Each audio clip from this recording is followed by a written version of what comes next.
Welcome to labs गोल। स्वागत है अपने यूट्यूब चैनल लैब्स गोल में। मैं हूं अवधेश। डिस्कस करूंगा एक वेरी इंपॉर्टेंट टॉपिक जो कि इंपॉर्टेंट रहेगा दोस्तों सुपर टेट या बाकी किसी भी कम्पिटिटिव एग्जाम के लिए। दोस्तों आपको पता है अपने चैनल लैब्स गोल पर सुपर टेट के सिलेबस के हिसाब से जो जीएस का पोर्शन है वो कंप्लीट कराया जा रहा है। तो आज उसी श्रृंखला में दोस्तों अगला टॉपिक है और टॉपिक का नाम है दोस्तों ग्लोब, अक्षांश और देशांतर रेखाएं। यहाँ से क्या क्या क्वेश्चन बन सकते हैं, कितने प्रश्न कई बार आए हैं दोस्तों। आपको पता है कि हर बार यहाँ से परीक्षा में प्रश्न जो है वो पूछे जाते हैं।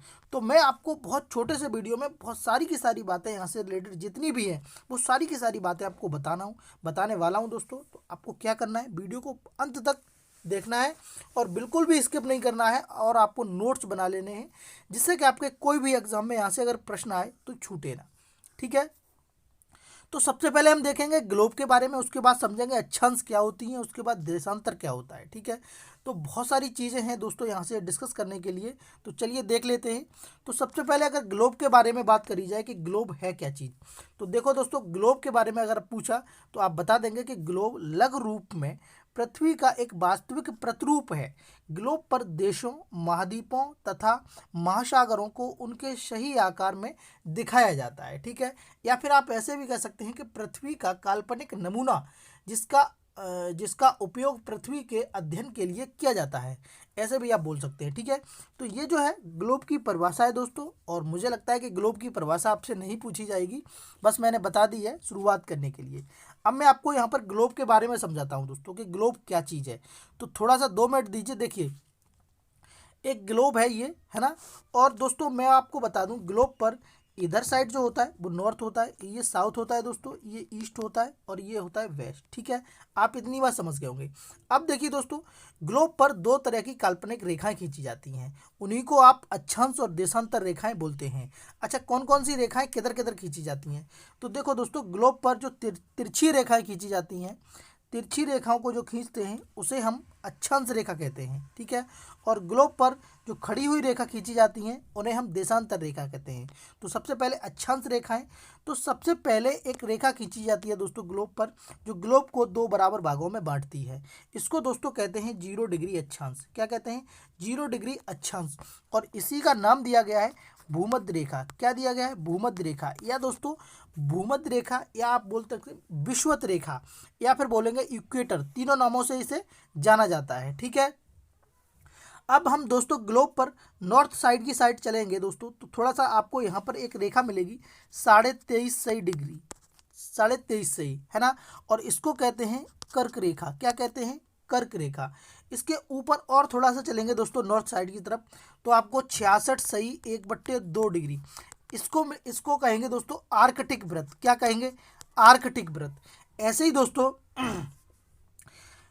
ग्लोब पर साउथ की तरफ चलेंगे दोस्तों, साउथ की तरफ चलेंगे तो आपको यहाँ पर देखने को मिलेगी 23.5 सही डिग्री पर एक रेखा देखने को मिलेगी, उसको कहेंगे मकर रेखा। क्या कहेंगे? मकर रेखा। ऐसे ही दोस्तों 66 सही 1/2 पर देखने को मिलेगा तो उसे उसके कहेंगे अंटार्कटिक व्रत। क्या कहेंगे? अंटार्कटिक व्रत। और ऊपर होता है आर्कटिक व्रत। ठीक है, ऐसे ही दोस्तों बहुत सारी रेखाएं हैं जो खींची जाती हैं। अब कितनी रेखाएं हैं, कितने इनकी काउंट है, वो सारी की सारी बातें मैं आपको बहुत जल्दी बताने वाला हूँ। पहले आप एक बात और समझिए कि जो रेखाएं तिरछी खींची जाती हैं, वेस्ट ईस्ट खींची जाती हैं दोस्तों, उनको कहते हैं अक्षांश रेखाएं। और जो नॉर्थ से साउथ की तरफ खींची जाती हैं उनको देशांतर रेखाएं कहती हैं। अब इनको डिटेल में जानेंगे कि क्या क्या चीज़ है। ठीक है दोस्तों, तो आप डिटेल में जानेंगे तो बहुत इंपॉर्टेंट, बहुत अच्छा आपको लगेगा, बहुत अच्छा टॉपिक है और यहाँ से कई बार प्रश्न आते हैं। ठीक है, तो देखिए दोस्तों ये जो नोट्स है वो लाइफ स्कूल की टीम है उसके द्वारा बनाए गए नोट्स है दोस्तों। यहाँ पर आप देख पा रहे होंगे, ये नोट्स आपको दिख रहा होगा। ठीक है, और ये पूरा पूरा का पूरा ग्लोब है ना, ये पूरा का पूरा ग्लोब है दोस्तों। और इस ग्लोब के लिए ये ग्लोब है, और ये ग्लोब पर ये जो रेखा खींची जा रही है ये दोस्तों अक्षांश रेखा है, और ये भूमध्य रेखा वाली रेखा है। ठीक है, कौन सी रेखा है? भूमध्य रेखा है। ठीक है, इसके ऊपर ये कर्क रेखा है दोस्तों, इसके नीचे मकर रेखा है। तो देखिए सबसे लंबी अगर कोई रेखा है पृथ्वी पर तो वो है भूमध्य रेखा। ठीक, आप समझ पा रहे होंगे। और भूमध्य रेखा है, उसके बाद दोस्तों नीचे है मकर रेखा। अब मैं आपको यहाँ पर थोड़ा सा एक बात समझाना चाहता हूँ कि अगर हम अक्षांश और देशांतर की बात करें ठीक है, कि अक्षांश और देशांतर रेखाएं क्या होती हैं। मोस्टली आपसे जो सिलेबस में आपको पूछा गया है वो यही पूछा गया है कि अक्षांश और देशांतर रेखाएं क्या होती हैं।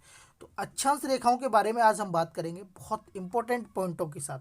तो देखिए, पहला पॉइंट है हमारा कि 0 डिग्री अक्षांश को भूमध्य रेखा, विषुवत रेखा और इक्वेटर कहते हैं। ठीक है।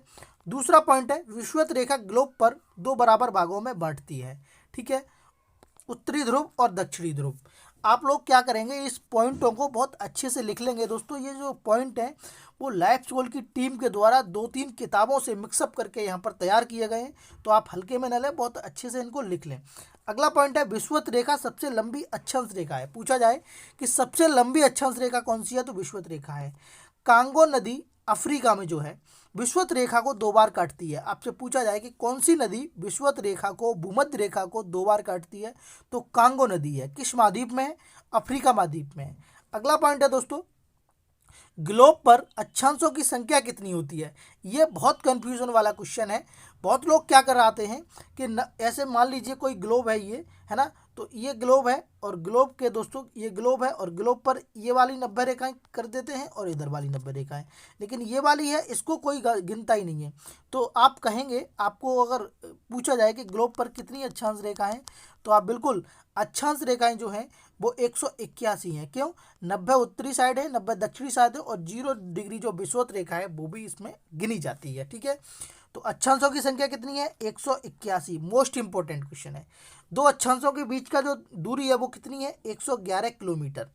दो अक्षांशों के बीच के स्थान को क्या कहते हैं, कटिबंध कहते हैं। क्या कहते हैं, कटिबंध। मैंने सारे के सारे पॉइंट यहाँ पर नोट कर लिए हैं, जिससे कि आपको कहीं भी पढ़ने की जरूरत ना पड़े। दो अक्षांशों के बीच की दूरी को क्या, वो दो अक्षांशों के बीच की जो दूरी होती है, जो स्थान होता है, उसको क्या कहते हैं, कटिबंध कहते हैं। ठीक है। अगला पॉइंट है, कटबंध के बाद ग्लोब पर अक्षांश रेखाएं जो हैं वो किस चीज की स्थिति का कराती हैं, दर्शाती हैं, तो वस्तु की स्थिति का बोध कराती हैं। किसका, वस्तु की स्थिति का बोध कराती हैं कि ये वस्तु किस जगह पर रखी हुई है, किस जगह पर है।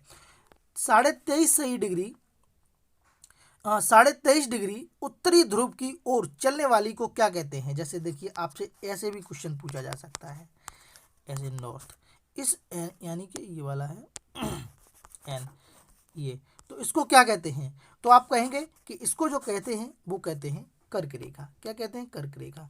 66.5 डिग्री उत्तरी ध्रुव की जो ओर चलने वाले को क्या कहते हैं, आर्कटिक वृत्त कहते हैं। कर्क रेखा को माही नदी राजस्थान में 2 बार काटती है। मेरी बात समझना, कांगो नदी भूमध्य रेखा को 2 बार काटती है। कहाँ पर, अफ्रीका महाद्वीप में। और दोस्तों, कर्क रेखा को माही नदी 2 बार काटती है राजस्थान में। मकर रेखा को लिम्पोपो नदी अफ्रीका में 2 बार काटती है। ये नदियों वाले क्वेश्चन कई बार आए हैं, इसलिए मैंने यहाँ पर मेंशन कर दिए हैं। ठीक है, तो अक्षांश रेखाओं से आप समझ गए होंगे कि कितनी अक्षांश रेखाएं होती हैं, इनके बीच की दूरी क्या होती है, क्या दर्शाती हैं, क्या क्या इंपॉर्टेंट चीज़ें बन सकती हैं। उसके बाद आप लोग समझेंगे देशांतर के बारे में कि देशांतर क्या है, क्या क्या इससे प्रश्न बन सकते हैं। तो देखिए, सबसे पहला पॉइंट है कि उत्तरी ध्रुव से दक्षिणी ध्रुव की ओर खींचे जाने वाली जो रेखाएं होती हैं वो देशांतर रेखाएं कहलाती हैं। ग्लोब पर देशांतरों की संख्या जो है वो 360 है। कितनी है, 360 है दोस्तों। 180 इधर है और 180 इधर है। ठीक है, 360। वस्तु के समय की जो समय का जो बोध है वो हमारी देशांतर रेखाएं कराती हैं, और वस्तु की स्थिति का बोध है वो हमारी अक्षांश रेखाएं कराती हैं। तो स्थिति का बोध कौन कराती हैं, अक्षांश रेखाएं, और समय का बोध कौन कराता है, वो कराता है दोस्तों देशांतर रेखाएं। दो देशांतरों के बीच की दूरी को क्या कहते, वो कितनी दूरी होती है, तो 111.32 किलोमीटर इतनी होती है। दो देशांतरों के बीच के स्थान को गोरे कहते हैं। क्या कहते हैं, गोरे। जैसे उधर कहते थे कटबंध, ऐसे ही इसे कहते हैं गोरे। ग्लोब पर भारत की स्थिति उत्तर पूर्वी गोलार्ध में है। ठीक है, ये भी इंपॉर्टेंट था आपके लिए। कुछ इंपॉर्टेंट और पॉइंट हैं यहाँ पर, आप लोग देखेंगे। देखिए, जैसे भारत की स्थिति जो देशांतरों में है वो है दोस्तों 68 डिग्री 7 मिनट से 97 डिग्री 25 मिनट तक। ठीक है। अगला पॉइंट है, भारत की अक्षांश स्थिति है वो है 8 डिग्री 4 मिनट से उत्तरी से 37 डिग्री 6 मिनट की ओर। 82 सही वो सॉरी 82 सही 1/2 डिग्री भारत की मानक समय रेखा है जो 5 राज्यों से गुजरती है। दोस्तों ये मैंने बहुत जल्दी जल्दी आपको जो देशांतर और अक्षांश और ग्लोब पर संबंधित इतनी भी इंपॉर्टेंट चीज़ें थी वो मैंने बता दी हैं। अगर आपने चैनल को सब्सक्राइब नहीं किया है तो कर लीजिए, क्योंकि यहाँ पर बहुत इंपॉर्टेंट चीज़ें आपको देखने के लिए मिलती रहती हैं। ठीक है, मिलते हैं अगली वीडियो में, तब तक के लिए धन्यवाद। शेयर कर दीजिए वीडियो को।